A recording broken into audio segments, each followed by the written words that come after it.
Parce que là je reviens la note de Youyou, c'est pas de l'encens, hein. Ah non, ou alors si c'est de l'encens qui te donne envie de bouffer tes pompes, hein.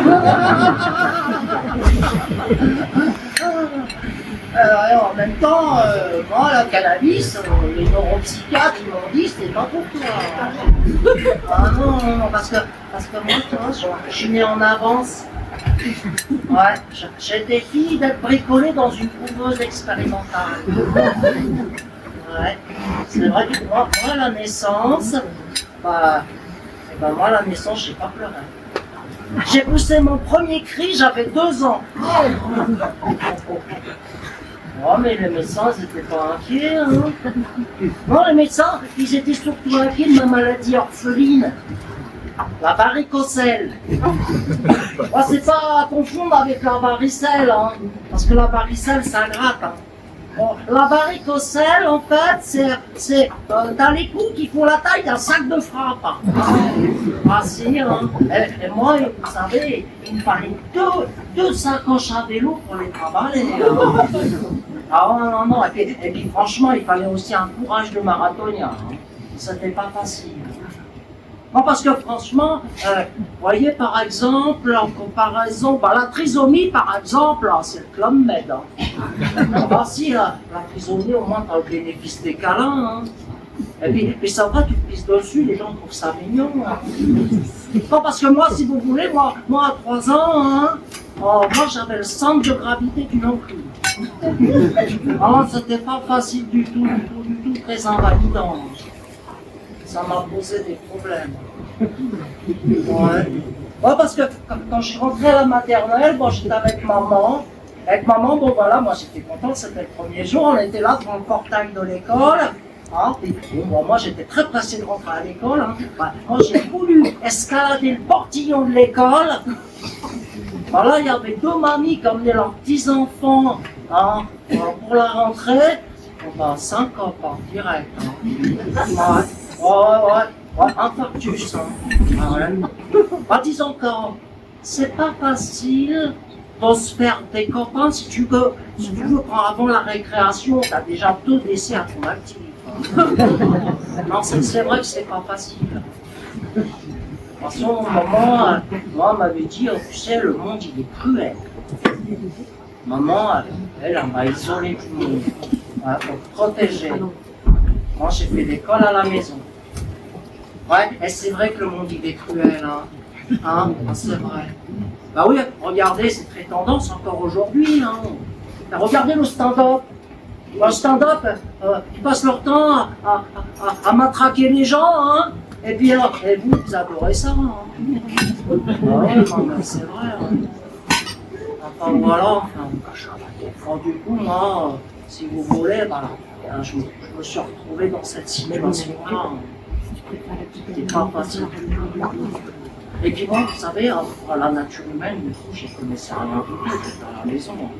Alors ce que j'ai fait, moi, pour connaître la nature humaine, j'ai servi mon chien Titus. Ouais, et Titus, c'est un vicieux, Titus. Ouais, Titus, lui, il se tapait une chatte par semaine. Hein.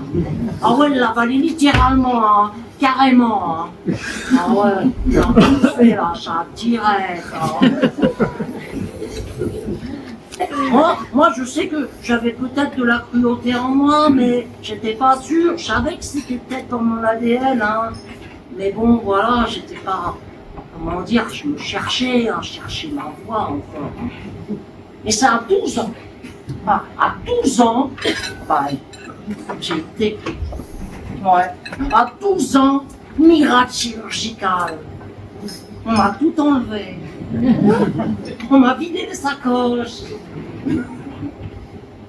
Vous savez, après l'opération, je me suis senti tellement léger que j'ai eu l'impression que j'allais m'envoler de la fenêtre de la chambre de l'hôpital. Ouais. Alors moi, ça changeait littéralement ma vie. C'est clair. Alors disons que, si vous voulez, j'ai arrêté de pisser contre les lampadaires. Ouais, et puis j'ai arrêté de tortiller du cul quand j'étais content. Bah ouais, ça changeait ma vie hein, totalement. Ouais. Et ben c'est à ce moment-là que le corps médical, il a décidé que bah, je pouvais réintégrer le système scolaire.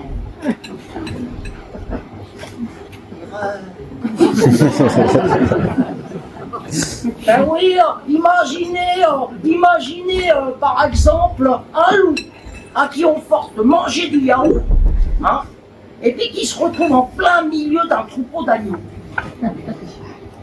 Bon, vous comprenez pas, je vous explique. Moi, à ce moment-là, je me suis dit que valait mieux que je ressemble à tonton Philibert qui était incarcéré pour trafic de plumes sur oiseaux vivants, hein, pour alimenter un cabaret bizarre qui s'appelle Chénélo, hein, que Tata Josiane qui faisait des cours d'alphabétisation en zone d'éducation prioritaire, bénévolement. Hein. Et Tata Josiane, ni lire ni écrire. Bon, je vois que vous ne comprenez pas encore. En fait, moi, quand j'ai commencé l'école, c'est là que je suis devenu méchant. Voilà, mais genre professionnel. Moi, à l'école, j'étais toujours accompagné de 2 vigiles. J'en ai usé des vigiles. Bon, je vais vous expliquer. Un jour, il y a un vigile, il a essayé de me taser. On a fait un taser. Hein? Eh ben, j'ai rigolé tellement fort que je lui ai pété tous les cristaux de l'oreille. Et puis je me rappelle, il y a un autre jour, j'étais dans les toilettes de l'école, j'étais en train d'expliquer sensuellement à la petite Cindy, la jolie Cindy, j'étais en train de lui expliquer le rudiment du maniement de la chasse d'eau. Ben là, je me suis fait déloger par le GIGN. Ah ouais, grenade assourdissante, hein, et puis l'hygiène et tout team. Hein. Ah ouais, mais moi je ne les ai pas entendus arriver. Hein. Ah, c'était Cindy, elle n'arrêtait pas de hurler comme un porc qu'on égorge, hein, alors que moi je lui susurrais des petits poèmes à l'oreille. Hein. Bon, j'étais contrarié. Hein. Moi j'ai mis 2 jours à lui rendre l'oreille. Moi, franchement, l'école, et notamment surtout l'école inclusive, moi j'ai adoré ça. Ouais, l'école inclusive, si vous voulez, c'est un peu comme un grand buffet, hein, voilà, sauf que les brochettes, quand tu les touches, bah écrit. Ouais, voilà, moi j'ai kiffé l'école inclusive. Et par contre, les autres, là, l'équipe pluridisciplinaire, comme ils ont dit, ils retournent faire l'école à la maison. Moi, j'étais déçu. En même temps, vous savez, moi, je suis un passionné. Ouais, parce que je suis passionné par le soin animal. Je suis passionné. J'avais une autre passion que j'ai créée aussi. J'étais passionné par la thanatopraxie sur animal vivant, expérimental. Ouais, et dans ma chambre, moi, j'ai créé des nouvelles espèces. Ouais. Le chara. Le chara, c'est un mix d'un chat et d'un rat. Ouais, d'ailleurs, ça, c'était ma première création. Oh, parce que j'étais un artiste. D'ailleurs, je l'ai gardé, c'est mon porte-bonheur. Là, elle est dans ma loge. Voilà, les copains, ils gueulent parce qu'ils disent « Ouais, ça pue le formal, ça pue les égouts et tout. » Et puis aussi, à titre expérimental, j'ai créé un nouveau concept aussi, j'ai créé le pigeonto. Alors, bon, vous comprenez pas, le pigeonto, en fait, alors c'est un oiseau qui sait prendre son élan, hein, d'accord? Et puis quand il a à sa vitesse, hop, il pique directement dans le bitume. Et puis aussi, j'ai créé un autre truc, j'ai fait un test, j'ai essayé de greffer sur un thon, hein, une perruque. Moi, je voulais voir s'il pouvait intégrer un boys band. Enfin voilà, maman, elle a dit que j'ai lâché mon talent. Heureusement, il y avait Titus. Hein. Ah, Titus, il était admiratif, mon chien. Hein. Ah, c'est clair. Ah, il adorait. Hein. Et en plus, Titus, il était pratique pour rester propre. Hein. Parce que c'est lui qui bouffait tous les restes. Hein. Bon, voilà. Jusqu'au jour où j'ai eu l'illumination. Ouais. Bah, disons que j'avais prévu de faire une opération à cœur ouvert sur le Doberman de ma voisine. Bah ouais, parce qu'il tirait un peu la langue, je trouvais qu'il fatiguait un peu. Mais en préambule de l'opération, j'avais des protocoles. J'avais pris l'habitude de lui souffler dans le derrière. Ouais, d'un souffle sec et diablement précis. Hein. Bon, c'est la thérapie de la montgolfière, j'appelle ça. Voilà, moi c'est pour lui donner l'envie de survivre. Hein. Voilà. Et ben, jusqu'au jour où c'est le Doberman qui souffla le premier. Hein.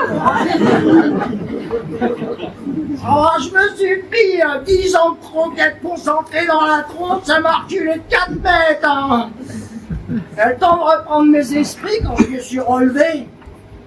Ah, j'ai vu comme une lumière. Ah non, pas une lumière blanche comme celle de Dieu. Non, c'est une lumière orange, un peu comme un gyrophare de chantier, vous voyez. Et là, je sais pas ce qui m'a pris. Ah, j'ai caressé le Doberman, sans scalpel. Pour la première fois de ma vie, je caressais. Oh non, mais j'ai senti une sensation intérieure, hein. D'un coup, d'un seul, j'ai eu envie d'être mignon. Ouais, et de réparer tous mes dommages. Surtout auprès des enfants. Et là, j'étais pris d'un élan, hein, dans la voie de ma rédemption. Ah, tout de suite, je me suis dit, des enfants, jardin public, il y a des enfants, je suis allé dans les jardins publics, je les ai tous fait ceux de la ville. Ouais, mais bon, à chaque fois que j'arrivais, les jardins, ils se vidaient. Hein. Ouais, c'était peut-être pas les bons horaires. Hein. Non, c'est vrai, il y avait toujours ces 2 cartes de CRS qui me suivaient en permanence, là, qui me disaient hey, « Circulez, monsieur, circulez, circulez !» Ouais, mais moi, vous savez, je suis un lâche-rien. Je me suis dit, il faut que je change de projet, de concept. Et tiens, faire de la garde d'enfants à domicile. Non, mais je vous regarde, monsieur, parce que je trouve que vous avez l'air un peu fatigué. Vous avez des enfants, monsieur? Oui, vous avez des enfants. Oui. Bon, vous savez, comme je suis sur la voie de ma rédemption, et puis que je démarre dans la profession, et je vous fais la première séance gratuite, parce que répit parental, c'est important. Hein. Ah bah non, là, il limite la dépression. Hein. Hein, il n'y a pas de problème, on peut s'arranger. J'ai des activités vachement sympas, hein. La biologie animale, le maniement de la chasse d'eau. Bon, ce qu'on fait, vous réfléchissez, hein, d'accord? Et puis après, bon, quand tout le monde sera parti, là, on sera plus tranquille. Dans la loge. Tout à l'heure.